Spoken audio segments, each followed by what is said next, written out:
Hello students, this is Danish Siddiqui. Welcome to forward academy. तो friends, आज अपने नेक्स्ट टॉपिक यानी नेक्स्ट पार्ट की तरफ बढ़ते हैं, जिसमें हमने लास्ट टॉपिक पे रिफ्लेक्शन ऑफ लाइट में देखा था कि रिफ्लेक्शन ऑफ लाइट की डिफिनेशन जाना था, होता क्या है। साथ ही साथ हमने लॉज ऑफ रिफ्लेक्शन भी जाना था, लाइट किस तरीके से रिफ्लेक्ट करती है, एंगल ऑफ इंसिडेंस क्या होता है ना। फिर उसके बाद और भी कंडीशन जानी थी। तो आज उसी को कंटिन्यू करते हुए हम अपने अगले टॉपिक की तरफ चलते हैं कि टाइप्स ऑफ रिफ्लेक्शन, यानी रिफ्लेक्शन ऑफ लाइट जो होती है, रिफ्लेक्शन जो होता है उसके टाइप्स कितने होते हैं। ठीक है, तो याद रखना बेटा, रिफ्लेक्शन के जो है वो दो टाइप का रिफ्लेक्शन होता है। कितना टाइप का होता है? दो टाइप का। एक होता है रेगुलर रिफ्लेक्शन, एक होता है इर्रेगुलर रिफ्लेक्शन। अब रेगुलर क्या होता है?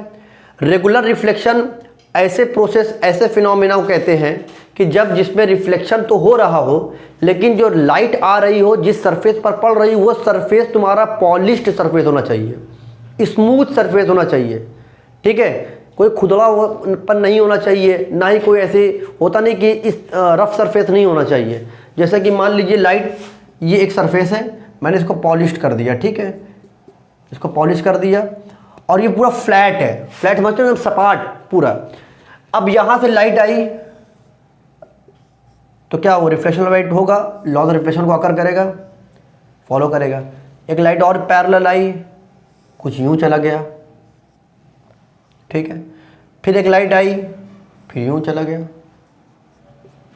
इसी तरह क्या होगा, और भी लाइट आएंगी अगर, तो और भी जाएगा। यानी पैरेलल रेज ऑफ लाइट अगर आ रही हैं आफ्टर रिफ्लेक्शन, रिफ्लेक्शन के बाद क्या होंगी, ये जब रिफ्लेक्ट होके जाएंगी तो ये भी पैरेलल ही जाएंगी। ठीक है, क्लियर हो गया आपको ये चीज़ें? ठीक है, अब इसके बाद जो है, ये तो रेगुलर रिफ्लेक्शन है। एक चीज़ और याद रखिएगा, रेगुलर रिफ्लेक्शन होगा यानी रिफ्लेक्शन का नाम ही जहाँ भी आएगा वो लॉज ऑफ रिफ्लेक्शन को ओबे जरूर करेगा, फॉलो जरूर करेगा। कैसे? अब देखिए, ये इंसिडेंट रे है, आई इस पॉइंट पे पड़ी, इस पॉइंट को क्या बोलेंगे? Point of incidence. अब पॉइंट ऑफ इंसिडेंस के बाद मैंने बताया था ना आप लोगों को कि इसके सरफेस के परपेंडिकुलर एक लाइन खींचेंगे, और ये लाइन होगी, ये हमारी क्या होगी? नॉर्मल होगी।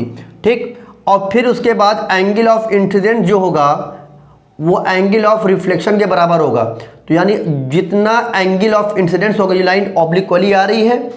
अब रिफ्लेक्शन होने के बाद लाइट जब वापस टकरा के गई है तो ये क्या हो जाएगा, कुछ ना कुछ एंगल बनाएगा, उसे एंगल ऑफ रिफ्लेक्शन बोलेंगे। ठीक है, अब दूसरी रेज आई तो यहाँ पर भी एक नॉर्मल बन गया हमारा, ये भी क्या हो गया? Angle of incidence. ये भी क्या होगा? Angle of reflection. यहाँ भी तुम्हारा क्या बनेगा?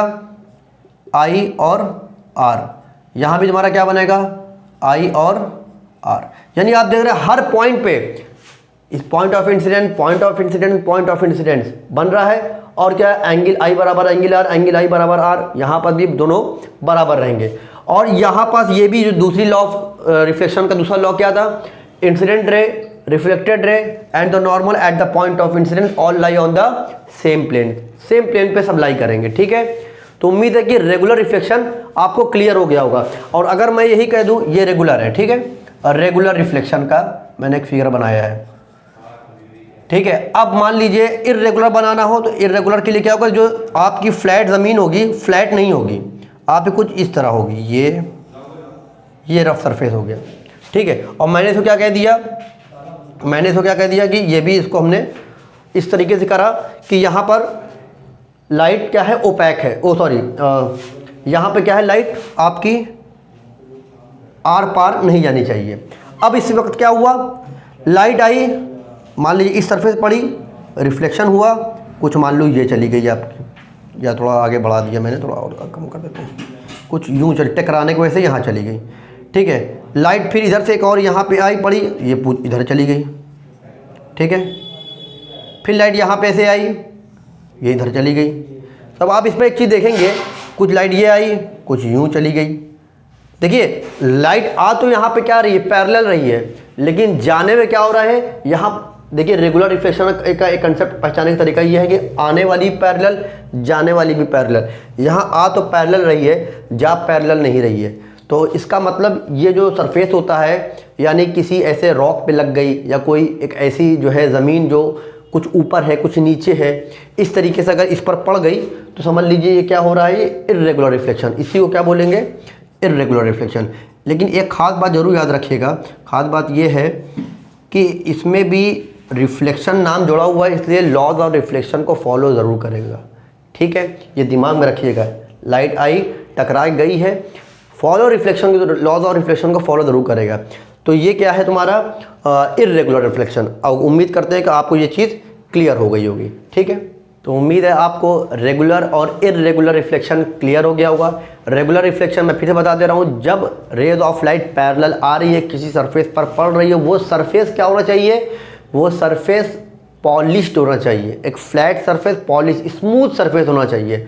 ठीक है, रिफ्लेक्शन के बाद क्या होगा, लाइट पैरेलल रेस वाले रिफ्लेक्शन, रिफ्लेक्टेड रे भी जो क्या होगी, पैरेलल जाएगी। लेकिन इर्रेगुलर में क्या होगा, लाइट आ तो रही है पैरेलल, लेकिन जा पैरेलल नहीं रही। रीज़न क्या है, क्योंकि उसका जो सरफेस है वो स्मूथ नहीं है, वो क्या है, वो रफ सरफेस है। इसका एग्जाम्पल मैंने बताया ना आपको कि जैसे ट्रीज़ हो गए, हाँ, वॉल हो गई, वॉल पे पड़ा, आपने देखा वॉल पे भी जाके देखा होगा कि इसी वजह से क्या होती है, दूर दूर तक लाइट की जो परछाई बनती है, आपकी जो इमेज बनती है, वो दूर दूर तक बनती है। ठीक है, तो अब आगे बढ़ते हैं, कुछ टर्म्स जान लेते हैं, क्योंकि लाइट के लिए टर्म्स जानना ज़रूरी है रिफ्लेक्शन के हिसाब से। मान लीजिए मैंने इसको स्मूथ सरफेस माना, ठीक है, एक इंसिडेंट रे आई, इसमें टकराई। ठीक है, इंसिडेंट रे को इंसिडेंट क्यों बोलते हैं, देखिए इंसिडेंट, ये एक ही रे क्यों दिखाया हमने बताया था लास्ट टॉपिक में कि क्योंकि ये मोनोक्रोमेटिक लेके हम इसको शो करते हैं, समझाने के पर्पज़ से इसको एक लिया जाता था कि क्योंकि हर रेज में क्या होगा, इसको यही फॉलो करेगा। तो अब ये रेज आई, तो इसको इंसिडेंट रे क्यों बोलते हैं बेटा, इसको इंसिडेंट रे इसलिए बोलते हैं क्योंकि लाइट, इंसिडेंट मतलब क्या होता है, किसी चीज़ पर पड़ना, किसी चीज़ पर स्ट्राइक करना कहीं से आके। तो ये लाइट कहाँ से आ रही है, कहीं सोर्स से। मान लो ये मैंने कहा ये कोई सोर्स है, चाहे सन हो, चाहे आपके घर की लाइट हो। लाइट आई, इस पॉइंट पर पड़ी, इस सरफेस को टच किया, सरफेस के जिस पॉइंट पे ये इंसिडेंट रे टच करेगा, वहीं से हम क्या करेंगे, इस सरफेस के परपेंडिकुलर एक लाइन खींच देंगे। वेरी गुड, आप लोग पढ़ रहे हैं माशाल्लाह। ठीक है, अब आप क्या करेंगे, इसको, ये आपका क्या हो गया, ये नॉर्मल हो गया है। अब ये नॉर्मल जब हो गया है, तो हमने क्या बताया था, ये इंसिडेंट रे नॉर्मल से एक एंगल ऑफ इंसिडेंस बनाएगा। क्या बनाएगा, angle of incidence. Angle of incidence बनाएगा, तो हमने क्या कहा था, लॉ ऑफ रिफ्लेक्शन का पहला लॉ कहता है कि एंगल ऑफ इंसिडेंस बराबर एंगल ऑफ रिफ्लेक्शन होगा। तो इसी जितना एंगल ऑफ इंसिडेंस होगा उतना एंगल ऑफ रिफ्लेक्शन होगा, उसी एंगल से ये कहाँ जाएगा, रिफ्लेक्ट हो जाएगा। ठीक है, थोड़ा सा और बड़ा कर दे ताकि और क्लियर रहे ये। ठीक है, तो मैंने कह दिया ये क्या है हमारा, एंगल ऑफ रिफ्लेक्शन। और जो ये रे टकरा के गई बाउंसिंग बैक, इसे क्या बोलेंगे, रिफ्लेक्टेड रे। इसे क्या बोलेंगे, रिफ्लेक्टेड रे। मैं नाम दे देता हूँ, ये है ए, इस पॉइंट को नाम दे देते हैं बी, इस पॉइंट को नाम देते हैं सी, इसको नाम दे देते हैं एन। ठीक है, ये हमारा मान लीजिए एक लाइन है, स्मॉल एल, स्मॉल एम को एक लाइन मान लेते हैं। ठीक है, जो सरफेस हमारा, इतना क्लियर हुआ। अब जो कुछ टर्म्स के बारे में बताते हैं। देखो, जो लाइन तुम्हारा ए बी है, ए बी को क्या बोलेंगे, इंसिडेंट रे। ए बी क्या है, इंसिडेंट रे। ठीक है, द रे विच strikes which is incident on the surface. अब उसके बाद हमने कहा ये बी एन क्या है, बी एन हमारा नॉर्मल है। क्या है, नॉर्मल। बी एल क्या है बेटा, बी एल हमारा रिफ्लेक्टेड रे है। क्या है, रिफ्लेक्टेड रे है। और एंगल ऑफ इंसिडेंस, बहुत सवाल पूछता है एंगल ऑफ इंसिडेंस किसे कहते हैं। देखो, एंगल ऑफ इंसिडेंस जो नॉर्मल से क्या बनाए, इंसिडेंट रे और नॉर्मल रे के बीच में जो बनने वाला एंगल, द एंगल बिटवीन, या the angle which makes normal and आपका इंसिडेंट रे। तो ये क्या हो जाएगा आपका angle of incidence. Angle of incidence क्या होगा, नॉर्मल से और एंगल इंसिडेंट रे से मिलकर जो बनने वाला एंगल, जैसे कि ये इंसिडेंट रे, ये नॉर्मल, इनसे मिलकर बनने वाला एंगल, ये क्या हो जाएगा, एंगल ऑफ इंसिडेंस। तो हम कहें A B N, angle A B N क्या हो जाएगा, एंगल ऑफ इंसिडेंट। ठीक है, एंगल ऑफ इंसिडेंट। ठीक, और एल, ये सी है, सॉरी ये सी है। ठीक, सी बी एन, तो एंगल सी बी एन क्या हो जाएगा हमारा, सी बी एन होगा एंगल ऑफ रिफ्लेक्शन। अब देखो जैसे इंसिडेंट बना था, इंसिडेंट और नॉर्मल रे के बीच पर बनने वाला एंगल एंगल ऑफ इंसिडेंस था, उसी तरह रिफ्लेक्टेड रे और नॉर्मल से बीच के बनने वाला एंगल क्या होगा, एंगल ऑफ रिफ्लेक्शन होगा। अब अगर मैं आपसे कहूँ, देखो ये सब तो सब पता होता है, लेकिन ये बहुत कम लोगों को पता होता है, ये वाला एंगल किसे क्या कहेंगे? हाँ क्या कहेंगे? इसे कहेंगे ग्लैंस एंगल। क्या बोलते हैं इसको? Glance angle. ये भी क्या होगा? Glance angle. अब एक काम करो, वीडियो को पॉज करो और खुद से बताओ क्या ये एंगल और ये एंगल इक्वल होगा या नहीं। देख लिया आपने, क्या पाया? एंगल इक्वल है कि नहीं? तो चलो हम निकालते हैं, देखते हैं। देखो मैंने क्या बताया, ये नॉर्मल जो होता है वो इस सरफेस के परपेंडिकुलर रहता है, यानी 90 डिग्री बनाएगा। हाँ बिल्कुल बनाएगा।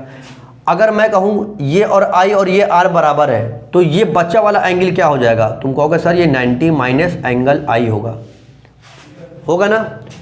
तो तुम कहेंगे ये क्या होगा? तुम कहोगे सर ये 90 माइनस एंगल आर होगा। बिल्कुल होगा।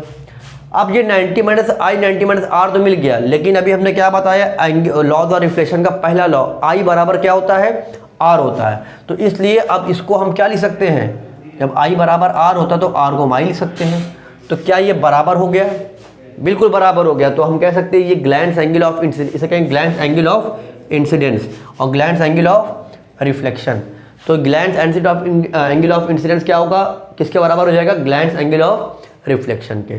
तो उम्मीद है ये चीज़ें क्लियर हो गई होंगी। इसमें अगर कोई प्रॉब्लम हो तो बिल्कुल पूछो और इसको स्क्रीनशॉट ले लो ताकि ये क्लियर रहे आपके दिमाग में। प्लेन मिरर में क्या होता है, कंडीशन ये होती है कि क्या कि रिफ्लेक्टिंग सरफेस जो होना चाहिए वो स्मूथ होना चाहिए और साथ ही साथ क्या होना चाहिए? फ्लैट होना चाहिए। ठीक है, ये नहीं कि आप उसको राउंड शेप में बना रहे हो, तो ऐसा नहीं, एकदम फ्लैट होगा। थोड़ा उसका हम उसके बारे में, प्लेन मिरर के बारे में जानते हैं थोड़ा सा। आइए हम देखते हैं। मान लीजिए ये एक प्लेन मिरर को मैंने इस तरह वर्टिकली रखा है। ठीक, अब यहाँ पास क्या है, इसको मैंने एक पॉलिश कर दिया। ठीक, पॉलिश कर दिया। ये मान लीजिए इस सरफेस का मैंने नॉर्मल बना दिया। ठीक, ये नॉर्मल बना दिया। अब मान लीजिए आप कोई बंदा, कोई इमेज उसकी यहाँ पे है, एक सरफेस है, ये बंदा यहाँ पे है, इसकी ए बी मान लीजिए एक ऑब्जेक्ट है। ठीक है, इसको मैं ऑब्जेक्ट मान लेता हूँ, ये ऑब्जेक्ट है। अब देखो इसकी इमेज कैसे बनती है मैं बताता हूँ।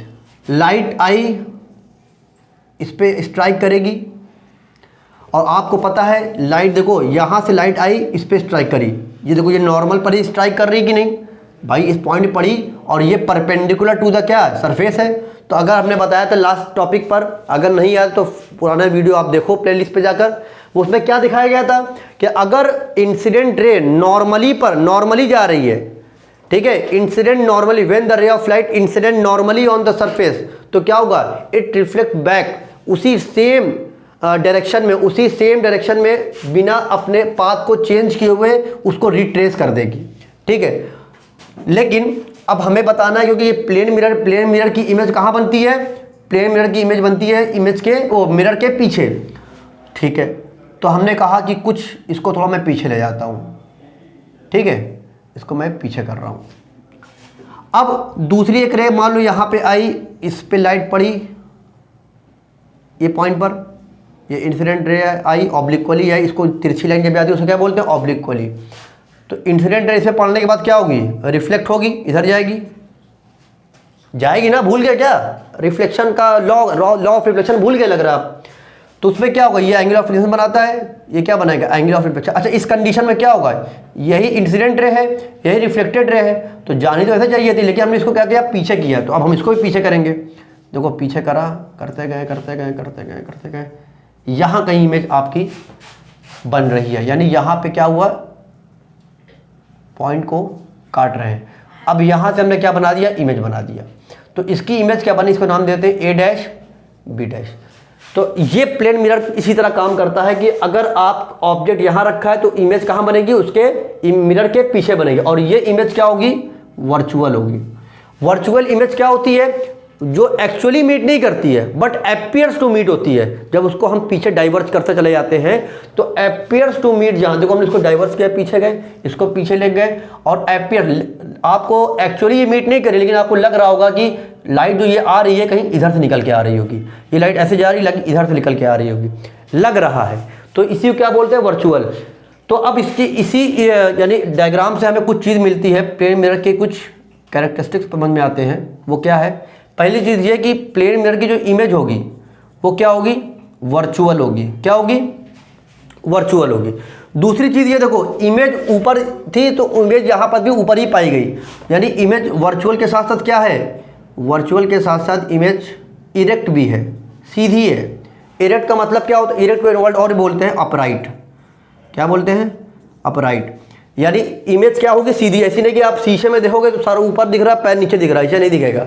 ठीक है, आपकी इमेज एज इट इज आपको दिखती है, तो क्या होगा, ये इरेक्ट दिखेगी, वर्चुअल है। आप देखो ना, मिरर के पीछे आपको दिखता है।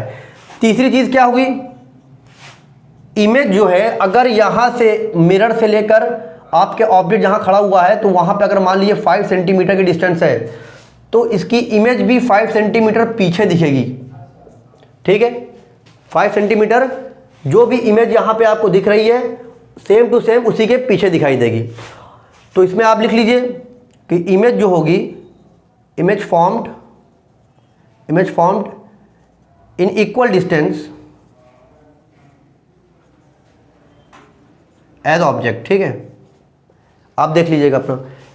फिर चौथी कंडीशन क्या है, अब चौथी कंडीशन ये है कि इमेज जो आपको यहां से पीछे दिख रही है और यहां जो पीछे दिख रही है आपको, ये ऑब्जेक्ट की इमेज आपकी, उसमें लेटरली इन्वर्जन होगा, यानी ये लेटरली इन्वर्टेड होगा।